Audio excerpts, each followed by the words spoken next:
మరొకటి నిన్ననే చూసినాం. కొండారెడ్డిపల్లి రేవంత్ రెడ్డి సొంత ఊరు. ఒక మాజీ సర్పంచ్ పెద్ద ఆయన సాయిరెడ్డి 85 ఏళ్లు ఇదే రేవంత్ రెడ్డి కోసం మన ఎలక్షన్లో కూడా తిరిగిండు, ఓట్లేయించిండు. అట్లాంటి పెద్ద ఆయన మీద కూడా ఇవాళ పగబట్టి ఆయన ఇంటికి అడ్డంగా గోడగట్టి తొవ్వ లేకుండా చేస్తే ఆ క్షోభ, ఆ అవమానం సొంత ఊరిలో సర్పంచ్ గా పనిచేసిన ఊరిలో ఇంతటి అవమానం అని చెప్పి ఆ క్షోభతో నిన్న ఆత్మహత్య చేసుకున్న పరిస్థితి. ఇవాళకి కూడా కల్వకుర్తిలో ఆయన భౌతిక కాయం ఇంకా అట్లే ఉంది. నియంతల పాలనలో, దుర్మార్గుల పాలనలోనే ఇట్లాంటి ఆంక్షలు చూస్తాం.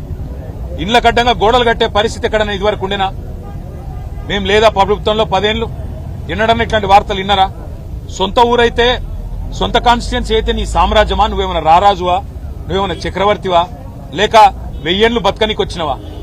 సొంత ఊరైతే, సొంత నియోజకవర్గం అయితే నేను ఆడింది ఆట, పాడింది పాట అంటే నువ్వు నియంత కాదు, నువ్వు చక్రవర్తివి కాదు రేవంత్ రెడ్డి. నీలాంటి వాళ్ళు చాలా మంది కొట్టుకపోయినారు, నువ్వు కూడా కొట్టుకపోతావు.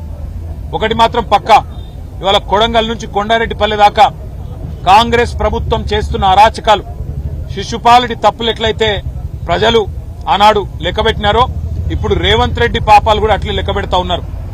భూ కుంభకోణాలు, ఫార్మా విలేజ్ల పేరిట చేస్తున్న దౌర్జన్యాలు, పేద గిరిజన రైతుల మీద, వారి కుటుంబాల మీద అర్ధరాత్రి బందిపోట్లను పట్టుకుని తప్పుడు పోయినట్టు 100 మంది పోలీసులు పోయి దాడి చేయడం, విచ్చలవిడిగా అధికారం ఉంది కదా అని చెప్పి ఇవాళ సాయిరెడ్డి గారు గాని, అనుముల గురవారెడ్డి గాని ఆత్మహత్యలు చేసుకునే విధంగా వారి మీదకి ఒత్తిడి తెచ్చి సొంత గ్రామంలో చేస్తున్న అరాచకం, ఇవన్నీ కూడా పాపం పండే రోజు దగ్గరలోనే ఉన్నది.